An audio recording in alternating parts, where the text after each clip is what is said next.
মনের দিদার হবে যদি দেখা দেন কেন আরশে কাবা আরে ফরশে কাবা মদিনা রাবিয়া বসরি আল্লাহ আমি খানা খাবার নামাজ পড়তাম ওজন করে একটা কদম সামনে আগাইতে পারছে না সামনের দিকে কদমরা এইভাবে পালার সময় হয়েছে না তা পাইছে না রাবিয়া বসরির কদমে হাজির ২৫০০ মাইল দূরা সুবহানাল্লাহ রাবিয়া বসরি নামাজ পড়ছে কাবা জায়গায় চলে গেছে বিটি যখন আব্দুল্লাহ মামিনার কপালে নূরের ঝলক হিসাবে দুলদুল করতে আছে ওই মুহূর্তে খানায় কাবা লাফালাফি করিয়া মামিনার কদমে পড়িয়া জিকির করতে আসে তিনি কে এলো মদিনায় রে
সর্বক্ষণ ২৪ ঘন্টায় আমার নবীজির শান আর মান জপ করতে আছে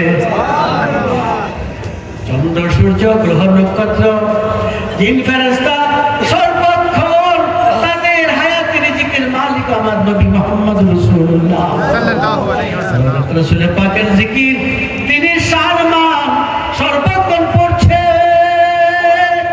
এবং জীবন জড় পদার্থের মধ্যে হায়াত আছে ওই হায়াত ওই জড় পদার্থ পড়ছে সর্বক্ষণ ইয়া রাসূলুল্লাহ ইয়া হাবিবাল্লাহ আমরা পড়বো না এই জন্য ঈদে মিলাদুন নবী আদায় করা কি ফরজে আযম ঈদে মিলাদুন নবী কেউ কোনো কিছু লোক বলে দেবে না নাউযুবিল্লাহ সাইয়া এমন ধারণা করলে সঙ্গে সঙ্গে তার ঈমানটা বরবাদ হয়ে যাবে يحلفون بالله وقالوا ولقد قالوا كلمة الكفر وكفروا بعد إسلامهم يحلفون بالله وقالوا ولقد قالوا كلمة الكفر وكفروا بعد إسلامهم কোন জানাবে বিলাই সক্কা এক বদলকে কইছে নবীজি কি হ্যাঁ না কোন বিলাই শিক্ষা কইছে নবী যে তুমি আমার গালিগালাজ করছো কেন তখন আল্লাহ সঙ্গে সঙ্গে আয়াত নাযিল করছে সঙ্গে সঙ্গে মাকালু ওয়ালাকাদ কালু কালিমাতাল কুফরে কাফারু যে এই নবীর উপরে যে গুজব কথাটা বলছে কোন জাসুকে কিছু লোক লয়ে নবী তুমি তো আমার গায়ে দিছো আসলে নবী কিছু বলে না সে হলফ করে বুঝে আল্লাহর কসম দিয়ে আর তুমি হলফ করে বলাতে হইলটা কি মানে কালু কালিমুনা বিল্লাহি মাকালু ওয়ালাকাদ কালু কালিমাতাল কুফরি ওয়া কাফারু কালিমাতাল কুফরি, তুমি উপরে মিথ্যা কথা বলায় তুমি কুফর কাফের হইছো, কাফারু হইয়া গেছো। এখন আর ইমানদার না, আগে তুমি কিছুক্ষণ আগে ইমানদার ছিলে, এখন তুমি নবীজির সঙ্গে বেয়াদবি করায় কাফের হয়ে গেছো। দেখি আমার কথা না কোরআন, আমার কথা না কোরআন। ইমানদার রে কাজী সৃষ্টির সেনা আশরাফুল মাখলুকাত হিসাবে তুমি আমি একমাত্র বন্দেগীর মধ্যে শ্রেষ্ঠ বন্দেগী হয়েছে ঈদে মিলাদুন নবী। এর মাধ্যমে নবীজিকে আমরা সন্তুষ্ট অর্জন করতে পারি।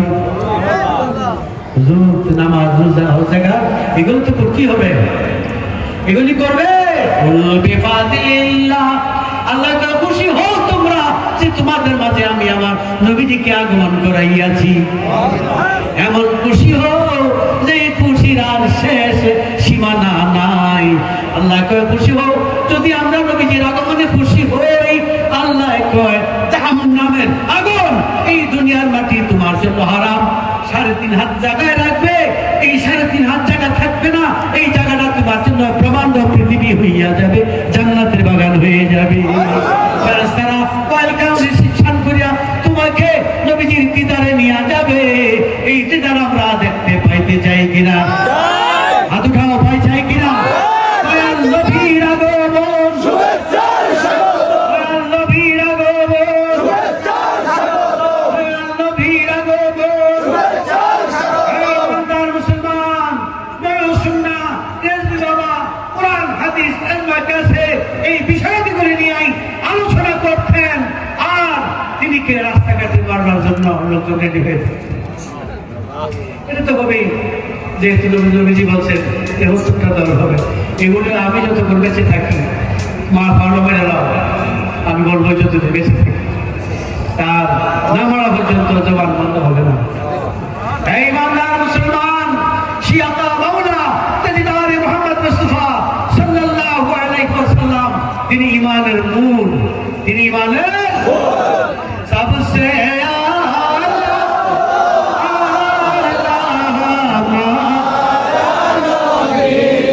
सबसे बाला हो आला जिनकी शाया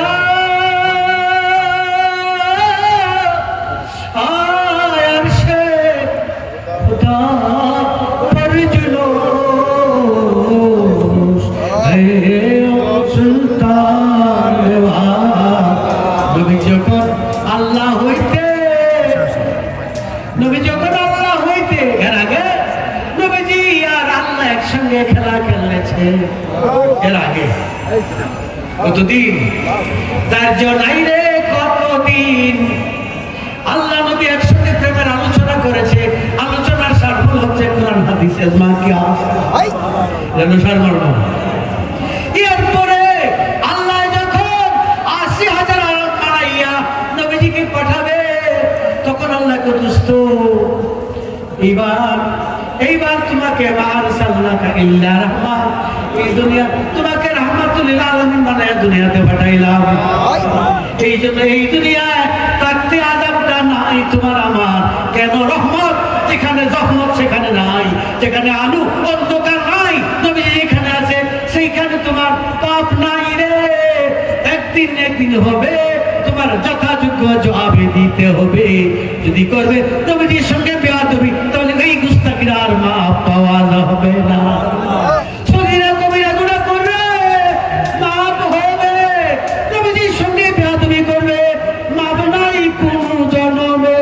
লা তাকবাল তাওবা, এই ব্যক্তির তওবার দরজা বন্ধ হইয়া যায়। বেয়াদবি করব, বেয়াদবি করব।